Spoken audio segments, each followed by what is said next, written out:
Done. जय हिंद दोस्तों, आप सभी का स्वागत है आपके अपने एबीसी कोचिंग यूट्यूब चैनल में। आप लोग कैसे हैं? आशा करता हूं आप लोग स्वस्थ और मस्त होंगे। देखिए, झारखंड बोर्ड की तरफ से जो है ना, फाइनली जो है आप लोगों का मॉडल पेपर जारी कर दिया है। तो आज की यह वीडियो आप सभी के लिए काफ़ी खास होने वाला है, इंपॉर्टेंट होने वाला है, क्योंकि इस वीडियो में जो है मॉडल पेपर का सोल्यूशन देखने वाले हैं। तो सभी बच्चे इस वीडियो में अंत तक बने रहिएगा। देखिए, मॉडल पेपर कहाँ मिलेगा इसके लेकर जो है मैंने पहले ही वीडियो अपलोड कर दी है। मॉडल पेपर जो है आप जो है टेलीग्राम से डाउनलोड कर सकते हैं। टेलीग्राम चैनल पर मैंने पहले ही प्रोवाइड करा दिया है। व्हाट्सएप ग्रुप में आप जुड़े हैं तो व्हाट्सएप ग्रुप में भी प्रोवाइड करा दिया हूँ, ठीक है। तो वहां से जो है जाकर आप मॉडल पेपर को डाउनलोड कर लीजिए, उसको प्रिंट करा लीजिए। मॉडल पेपर को अगर प्रिंट करा कर पढ़ते हैं ना बच्चों, आपको काफी ज्यादा जो है बेनिफिट होगा, काफी फायदा होने वाला है, ठीक है। चलिए दोस्तों आगे बढ़ते हैं। देखिए, आप हमारे स्क्रीन पर देख सकते हैं जेसीईआरटी की तरफ से, यानी कि झारखंड शैक्षणिक अनुसंधान एवं प्रशिक्षण परिषद रांची की तरफ से जो है मॉडल क्वेश्चन पेपर जो है 24-25 सत्र का जो है जारी कर दिया है, ठीक है। आपको डाउनलोड कहां करना है आपको मैंने पहले ही बताया। इस वीडियो में जो है क्लास 10th साइंस का जो है मॉडल पेपर का कंप्लीट सोल्यूशन देखने वाले हैं। देखिए, इस बार आपका क्या है दोस्तों कि 80 मार्क्स का जो है एग्जाम्स होने वाला है और 20 मार्क्स जो है आपका स्कूल के स्तर से जो है इंटरनल असेसमेंट के आधार पर जो है आपको अंक देने वाले हैं, अंक मिलेगी। और समय जो रहेगा 3 घंटे का समय जो आपके एग्जाम में रहने वाला है, जो कि आप यहां पर देख सकते हैं। देखिए, आपका जो एग्जाम्स होगा दोस्तों, आपका जो पैटर्न है वो 30 ऑब्जेक्टिव और प्लस जो है 50 सब्जेक्टिव अंक का है। तो देखिए, 30 अंक का जो सब्जेक्टिव होगा उसका पहले सोल्यूशन देखेंगे और उसके बाद जो है सब्जेक्टिव का जो है इसके बाद जो है वीडियो आने वाली है, ठीक है। चलिए आगे बढ़ते हैं, क्वेश्चन की ओर चलते हैं। तो देखिए, आप यहाँ पे दिशा निर्देश देख सकते हैं, जो सामान्य निर्देश दिया गया है क्वेश्चन को लेकर। चलिए आगे बढ़ते हैं यहाँ पे क्वेश्चन की ओर, ठीक है। देखिए, सबसे पहला जो सवाल जो कि आपका सेक्शन ए जो है आपका ऑब्जेक्टिव से दिया हुआ है, ठीक है। ऑब्जेक्टिव से यहाँ पे जो सवाल दिया गया है, देखिए प्रश्न पहला यहाँ पे क्वेश्चन ये कह रहा है, कहता है निम्नलिखित में से कौन सी अभिक्रिया उष्माशोषी अभिक्रिया है। तो देखिए, उष्माशोषी अभिक्रिया, देखिए आप लोगों को मैंने बताया था उष्माशोषी अभिक्रिया किसे कहते हैं। वैसी रासायनिक अभिक्रिया जिसमें कि उष्मा का जो है शोषण होता है। उष्मा का क्या होता है? शोषण होता है, उसे उष्माशोषी अभिक्रिया कहते हैं। और आपको मैंने इसके बारे में उदाहरण भी बताया था, ठीक है। चलिए इसका क्वेश्चन देखिए ऑप्शन की ओर चलते हैं। तो देखिए बच्चों, इसका जो सही ऑप्शन हो जाएगा, इसका जो सही ऑप्शन होगा ये हो जाएगा option number D. Option number D जो है एकदम सही व सटीक आंसर होगा, ठीक है। देखिए यहाँ पे क्या है, ऑप्शन डी जो इसका सही आंसर होगा, कैल्शियम कार्बोनेट का अपघटन करके त्वरित चूना और कार्बन डाइऑक्साइड बनाना। ये जो हो जाएगा option number D is the right answer, ठीक है। इसको टिक कर लीजिए। चलिए दूसरा नंबर सवाल देखिए, दिया गया है कि नमी वाले दिन हाइड्रोजन क्लोराइड गैस तैयार करने के दौरान गैस को आमतौर पर कैल्शियम क्लोराइड युक्त गार्ड ट्यूब से गुजारा जाता है। गार्ड ट्यूब में लिए गए कैल्शियम क्लोराइड की भूमिका है। तो देखिए यहाँ पे क्या है कि नमी वाले दिन यानी आर्द्र युक्त जो है दिन में जो है हाइड्रोजन गैस को तैयार करने के दौरान जो है गैस को जो आमतौर पर जो है कैल्शियम कार्बोनेट से जो है युक्त किया जाता है, ट्यूब से जो है उसे गुजारा जाता है। तो गार्ड ट्यूब में जो लिए गए कैल्शियम क्लोराइड है, कैल्शियम क्लोराइड जो है उसकी क्या भूमिकाएं होती है। तो इसकी जो भूमिका होती है वो होता है गैस से नली को अवशोषित करना। क्या होता है? गैसों से जो है नमी को जो है अवशोषित करना। तो ऑप्शन नंबर सी जो है इसका सही व सटीक आंसर होगा, ठीक है। चलिए आगे बढ़ते बच्चों अगले प्रश्न की ओर। तो देखिए अगला जो प्रश्न आप देख सकते हैं क्या दिया गया है, इधर गया भाई थोड़ा सा। चलिए अगले प्रश्न की ओर चलते हैं। अगला जो प्रश्न यहाँ पे देख सकते हैं क्या है, तीसरा नंबर सवाल। तीसरा नंबर यहाँ पे क्वेश्चन देखें जो कि बहुत इंपॉर्टेंट है, वीवीआई है। तो तीसरा नंबर सवाल देखिए क्या दिया है, निम्नलिखित में से कौन सा समजातीय श्रेणी में नहीं देखा जाता है। तो ऑप्शन देखिए, पहला दिया है रासायनिक गुणों में परिवर्तन, ऑप्शन बी है। देखिए ऑप्शन बी दिया है C2 और 14U आणविक द्रव्यमान में अंतर, और तीसरा ऑप्शन दिया है भौतिक गुणों में क्रमिकता, और चौथा ऑप्शन दिया है समान कार्यात्मक समूह। तो देखिए इसका जो सही आंसर होगा, क्योंकि यहाँ पे क्या कह रहा है कि समजातीय श्रेणी में नहीं देखा जाता है, तो उसका सही आंसर हो जाएगा रासायनिक गुणों में परिवर्तन। ऑप्शन नंबर ए जो है ना इसका सही व सटीक आंसर होगा, ठीक है। इसको जो है आप लोग उतारते जाइएगा, एकदम अच्छे से मिलान कर लीजिए। चलिए चौथा नंबर सवाल यह देखिए, दिया है निम्नलिखित में से कौन सी द्विविस्थापन अभिक्रिया है। द्विविस्थापन अभिक्रिया किसे कहते हैं, आप मुझे जो है इसका आंसर मुझे कमेंट बॉक्स में जरूर दीजिएगा। तो देखिए यहाँ पे देखिए पहला जो ऑप्शन दिया गया है, दूसरा, तीसरा या चौथा। तो देखिए इसका जो सही आंसर हो जाएगा द्विविस्थापन अभिक्रिया में ये वाला हो जाएगा SO4 प्लस BaCl2 और BaSO4 उसके बाद 2NaCl। तो ये जो है ना ऑप्शन नंबर बी जो है इसका सही आंसर होगा। ठीक है, यानी कि ये जो है ये क्या है, द्विविस्थापन अभिक्रिया। ये क्या है, द्विविस्थापन अभिक्रिया। Option B is the right answer होगा। ठीक है, चलिए आगे बढ़ते अगले प्रश्न की ओर। तो देखिए अगला जो प्रश्न आप देखें 5वां नंबर जो दिया गया है बच्चों, इसको जो है आप जो है मॉडल पेपर में मिलान करते जाइएगा। एग्जाम से पहले इसको अच्छे से रिवीजन कर लीजिएगा कि मॉडल पेपर से बहुत सारे क्वेश्चन डायरेक्ट जो है आपकी बोर्ड की परीक्षा में क्या होता है, पूछा जाता है, एकदम डायरेक्ट पूछा जाता है। ठीक है, तो देखिए 5वां नंबर जो सवाल दिया गया क्या है, कहता है कि जल का विद्युत अपघटन एक अपघटन अभिक्रिया है। देखिए जल का जो विद्युत अपघटन है एक अपघटन अभिक्रिया है।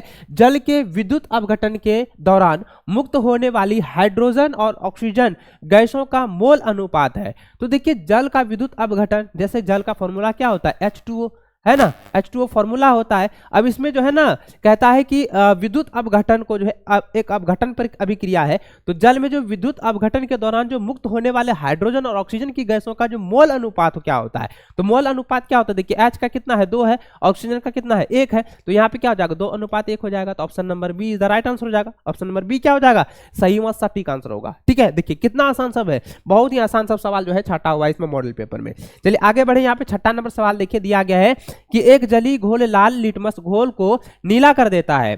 तो ये बताइए कि जब लाल लिटमस पत्र को जो है नीला कर देता है तो वो कौन सी प्रक्रिया में होती है, कौन सी अभिक्रिया में होती है। अब ये कहा गया कि निम्नलिखित में से किस घोल को अधिक मात्रा में जो है मिलाने से यह परिवर्तन उलट जाता है, यानी इसको जो है नीले में जो है नीले लिटमस पत्र को लाल कर देता है, ये पूछा गया है। तो देखिए इसका आंसर क्या हो जाएगा, वो हो जाएगा हाइड्रोक्लोरिक एसिड। ठीक है, हाइड्रोक्लोरिक एसिड हो जाएगा। ऑप्शन नंबर डी, इसको आप लोग जो है मिलान कर लीजिए, टिक कर लीजिए।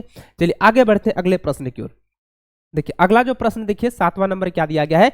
सवाल ये कह रहा है बच्चों, कहता है कि बेकिंग पाउडर का एक घटक सोडियम हाइड्रोजन कार्बोनेट है, दूसरा घटक क्या होगा। देखिए बेकिंग पाउडर का एक घटक सोडियम हाइड्रोजन है, क्या है, सोडियम हाइड्रोजन कार्बोनेट है। तो दूसरा अपघटक क्या होगा, तो दूसरा अपघटक हो जाएगा टार्ट्रिक एसिड। क्या हो जाएगा, टार्ट्रिक एसिड हो जाएगा। ऑप्शन नंबर बी इसका सही आंसर होगा। ऑप्शन बी जो है एकदम राइट आंसर होगा, टार्ट्रिक एसिड। ठीक है, 8वां नंबर प्रश्न दिया गया है कि धातुओं को खींचकर पतले तार में बदलने की क्षमता को क्या कहते हैं। तो धातुओं को जो है पीट कर या खींच कर जो है उसे जो है पतले चादरनुमा या पतले तार में जो है बदल दिया जाता है। तो उसको हम क्या कहते हैं, उसको हम तन्यता कहते हैं। उस प्रक्रिया क्या कहते हैं, उसको हम तान्यता कहते हैं। तो ऑप्शन नंबर ए जो है इसका सही आंसर होगा तान्यता। ठीक है, इसको आप लोग क्या करेंगे, मिलान करते जाइए। एग्जाम से पहले आप लोगों को रिवीजन कर लेना है और चैनल पर नए चैनल को सब्सक्राइब कर लेना बच्चों, क्योंकि आप सभी के लिए अब लगातार जो है वीडियो जो है आने वाला है। मैंने पहले ही कल आपको इन्फॉर्मेशन दिया था और मॉडल पेपर को लेकर तो मैंने पहले ही आप लोग को बताया था और जो मैंने कहा था वो एकदम सही आया है। ठीक है,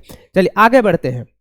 अगला जो प्रश्न आप देखें, देखिए 9 नंबर जो सवाल दिया गया है, 9 नंबर सवाल क्या है, कहता है कि निम्नलिखित में से कौन आयनिक यौगिक नहीं है। तो आयनिक यौगिक जो है कहता है नहीं है। तो देखिए आयनिक यौगिक कौन नहीं है, जरा ध्यान दीजिएगा, ये HCl। ठीक है, हाइड्रोजन क्लोराइड जो है वो क्या है, आयनिक जो है यौगिक नहीं है, यानी कि HCl जो है क्या है, वो आयनिक यौगिक नहीं है। और बच्चों क्या हो जाएगा, CCl4, ये क्या है, ये भी जो है आयनिक यौगिक नहीं है। तो ये दोनों क्या है, आयनिक यौगिक नहीं है। तो यहाँ पे देखिए ऑप्शन नंबर बी में दिया हुआ है, एक यहाँ पे क्या है 2 और 3। ठीक है, तो इसको आप लोग टिक कर लीजिए। चलिए आगे बढ़ते हैं अगले प्रश्न की ओर।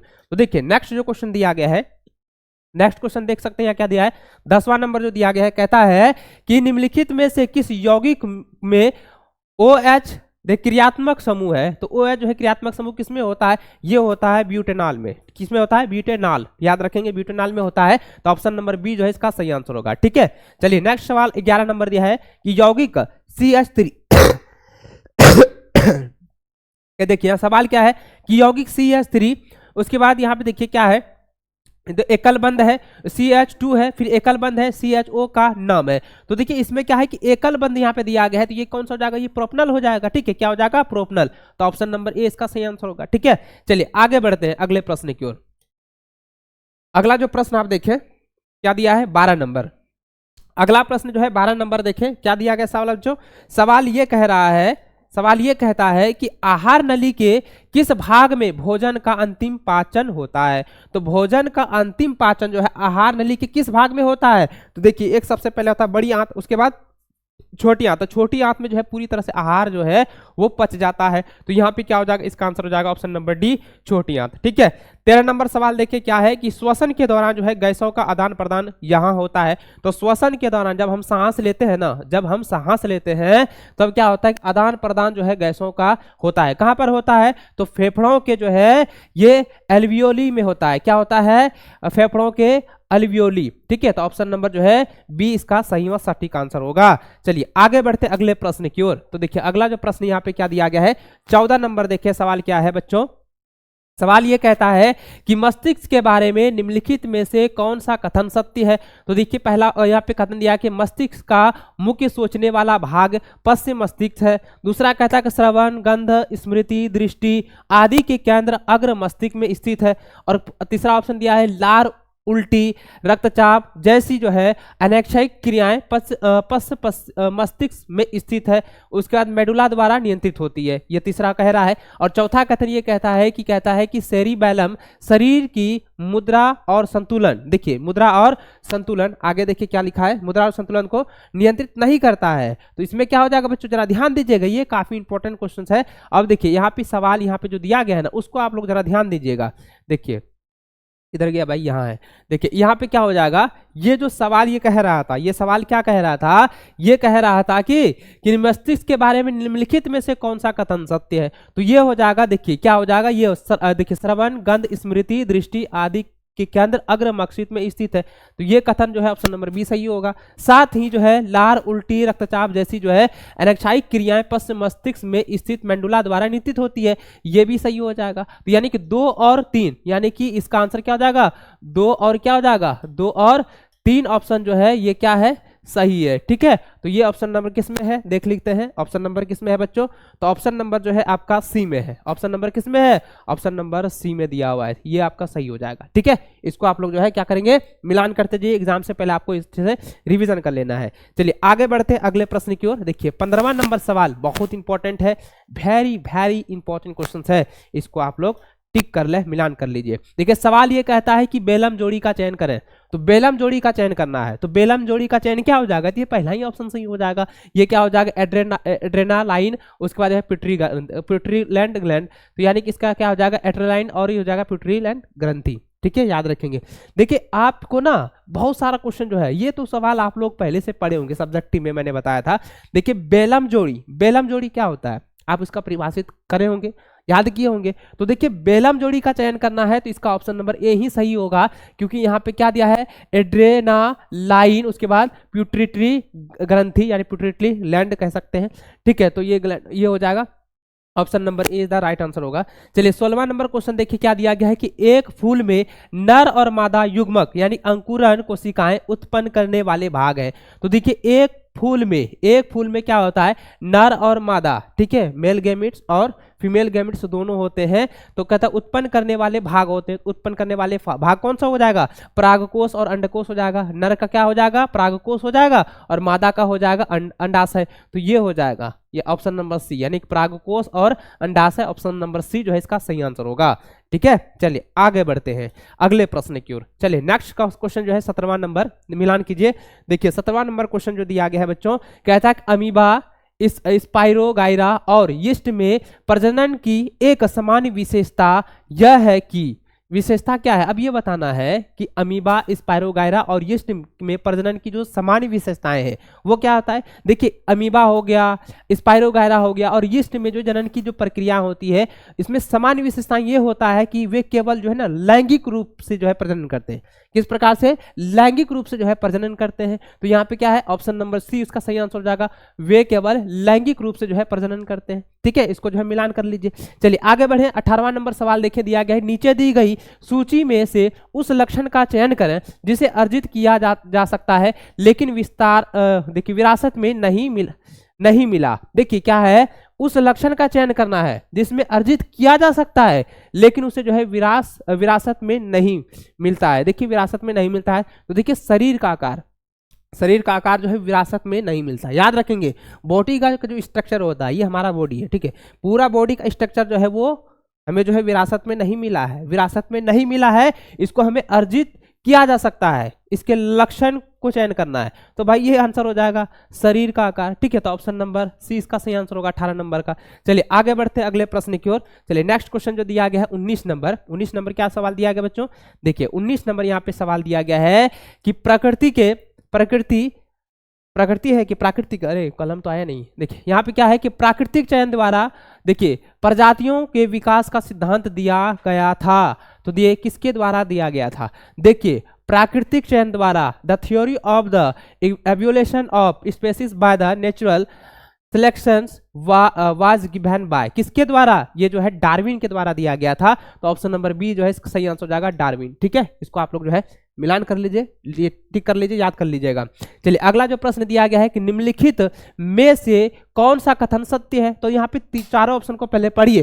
देखिए क्या दिया गया, पहला जो ऑप्शन दिया गया है कि एक उत्तल लेंस में 4 डायप्टर शक्ति होती है जिसकी फोकस दूरी है देखिए 0.25 मीटर होती है। चलिए ये ठीक है।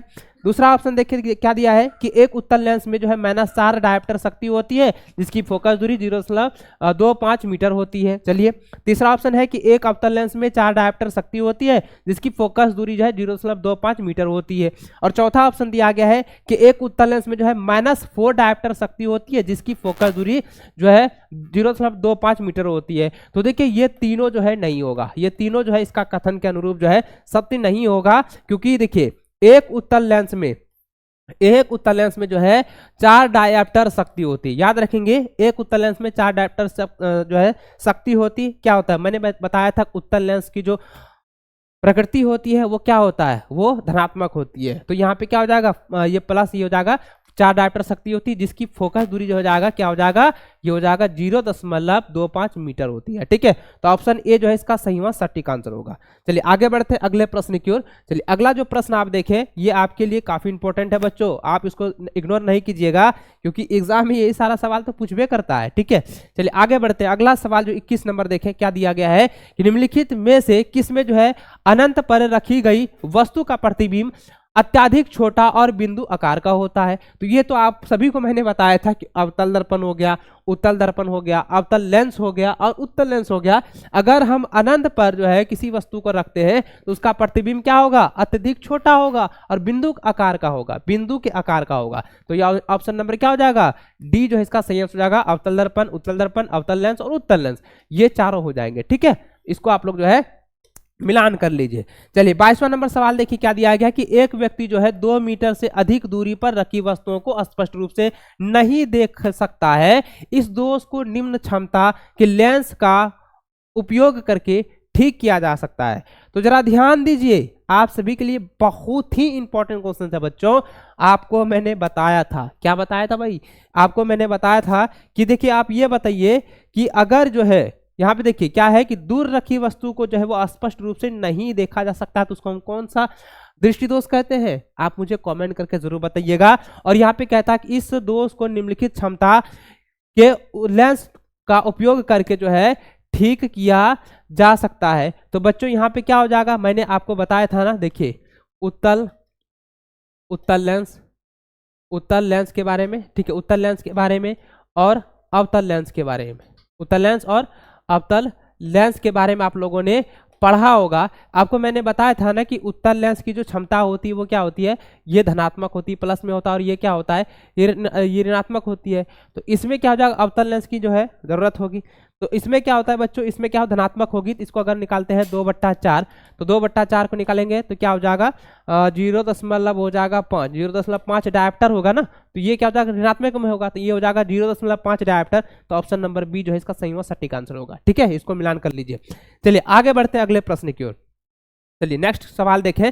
जो अगला प्रश्न यहाँ पे देख सकते हैं बच्चों क्या दिया गया है, 23वां नंबर दिया गया है कि प्रकाश की निम्नलिखित में से कौन सी घटनाएं इंद्रधनुष के निर्माण में शामिल है। कौन सी घटनाएं जो है इंद्रधनुष के निर्माण में जो है शामिल होता है, तो ये होता है अपवर्तन के कारण, विक्षेपण के कारण और आंतरिक परिवर्तन के कारण, ये तीनों हो जाएंगे। ठीक है, तो कहां पर है ऑप्शन, देखिए ये दिया गया है अपवर्तन, विक्षेपण और आंतरिक परावर्तन। तो ऑप्शन नंबर जो है ना सी जो है इसका सही व सटीक आंसर होगा। Option C is the right answer होगा। ठीक है, इसको मिलान कर लीजिए।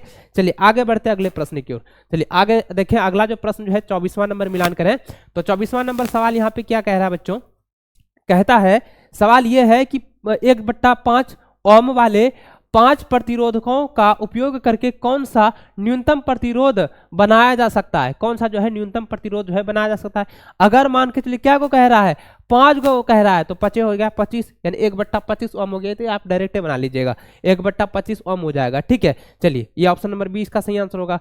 आगे देखिए अगला प्रश्न जो है क्या 25वां नंबर कहता है कि प्रतिरोधकता नहीं बदलती है यदि, कारण बताना है कि किस कारण से जो है प्रतिरोधकता नहीं बदलता है। तो देखिए क्या होता है कि प्रतिरोध का आकार अगर बदल दिया जाए तो प्रतिरोधकता नहीं बदलती है। तो ऑप्शन नंबर जो है सी इसका सही व सटीक आंसर होगा।